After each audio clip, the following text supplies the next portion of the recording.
semua sudah bergulir peristiwa hukum dari mulai penyidikan sampai vonis yang dijatuhkan oleh hakim yang sering saya katakan demi keadilan berdasarkan ketuhanan yang Maha Esa. Mungkin di dalam wawancara saya terdahulu saya sudah kupas yang terakhirnya tentang masalah bahwa semua sudah selesai di ujung dupliknya. Tinggal hakim yang menganalisis, mencermati pokok permasalahan apakah layak atau tidak tuntutan 11 tahun ataupun penerapan pasalnya. Nah, itu kan dianalisis oleh hakim. Faktanya tadi sudah diputuskan ya, bahwa vonis kalau nggak salah 4 tahun dan denda 1 miliar ya. Kalau saya lihat di sini bahwa pasal TPPU tidak dikenakan ya. Pernah saya kupas yang terakhir sekali bahwa apakah pasal TPPU selalu disematkan kepada setiap terdakwa.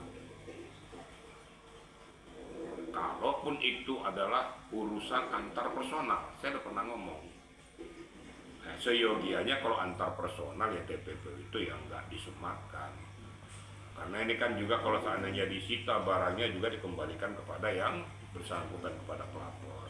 Ya faktanya dilakukan seperti itu.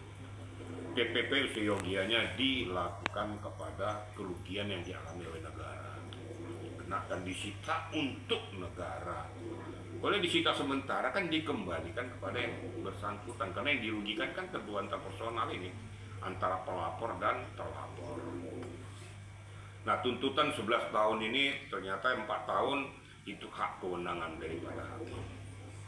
Kita tidak bisa berandai-andai, tidak bisa juga kita mengamputasi ataupun tidak bisa juga mengatakan kenapa seperti itu. Tapi faktanya demikian. Itu kira-kira yang perlu sampaikan kepada rekan-rekan. Namun dalam perjalanannya sepertinya nih kita juga mengajukan banding. Nah, tinggal kita lihat apakah JPU juga mengajukan banding tentang pokok permasalahan ini. Nah, tentu kan ada diberikan kesempatan untuk pikir-pikir apakah dia mengajukan banding atau tidak. Nah, nanti kita lihat aja ke depan. Masalah ini sudah memenuhi rasa keadilan, ya tergantung pada personalnya. Tapi faktanya vonis yang dijatuhkan itu menyatakan bahwa itu memang sudah inkrah, diputuskan oleh hakim. Berarti peristiwa pidana itu memang betul-betul terjadi. Kalau seandainya tidak terjadi, kan itu kan pasti kan vonisnya dilepaskan demi hukum atau dibebaskan demi hukum. Kan begitu kira-kira ya rekan-rekan ya. Oke, apalagi pertanyaan? Pak, tapi katanya kalau yang tadi vonis yang dijatuhkan ke Niki 4 tahun itu harusnya tidak segitu, katanya tidak boleh setengah dari tuntutan JPU gitu Pak. Yang benarnya seperti apa? Maksudnya sih, gimana? Pak? Tidak boleh terlalu jauh dari ya. tuntutan jaksa Iya. gitu loh pertanyaannya begitu. Iya Pak. Nah, itu kan kewenangan hakim. Ternyata kan tadi dihilangkan TPPU-nya kan. Nah, kalau TPPU dimasukkan memang itu kan bisa jadi di atas 11 tahun mungkin. Tapi kalau TPPU-nya dihilangkan, ya bisa saja turun 4 tahun, mungkin 2 tahun mungkin. Karena itu kan pidana biasa. Penyematan itu kan pemberatan tuh TPPU. Jadi kalau seandainya orang menilai kenapa sampai turun jauh, yaitu hak kewenangan hakim. Jangan tanya saya. Karena itu adalah keputusan yang sudah dipertimbangkan matang-matang oleh majelis hakim. Gitu kira-kira ya. Pak, kalau terkait dia kan kenanya di ITE kan Pak. Katanya kan kalau di bawah 5 tahun itu tidak mesti harus ditahan. Ya enggak. Itu gimana Pak? Itu pada saat didakwakan mungkin tidak ditahan. Tapi pada saat sudah divonis, ya keputusan hakim itu segera masuk untuk melaksanakan pidananya.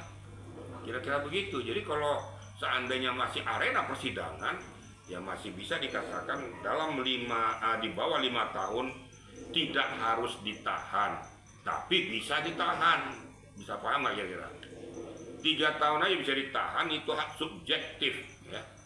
Ada pasal-pasal tertentu yang walaupun di bawah 5 tahun bisa ditahan. Tinggal bagaimana kewenangan hakim untuk menjatuhkan vonis tersebut. Daerah sudah berjalan semuanya, ya kita menghormati hukum. Ya, sudah berjalan, ya diterima. Persoalannya tinggal mau menerima itu atau mau banding, kan tergantung pada kedua belah pihak.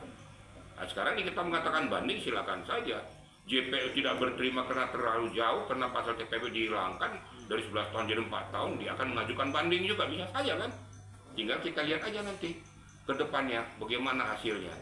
Yang penting sekarang bahwa sidang pengadilan tingkat pertama sudah selesai. Gitu kira-kira ya. Pak, minggu lalu kan yang menarik itu adalah pihak JPU tidak mau bersalaman dengan Niki. Dan tadi yang menarik lagi adalah hakim anggota malah tidak mau berjabat tangan juga dengan Niki.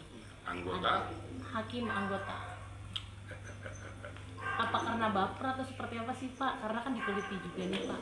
Jadi begini ya, kalau itu kan sudah personal ya. Nggak ada relevansinya terhadap akidah hukum.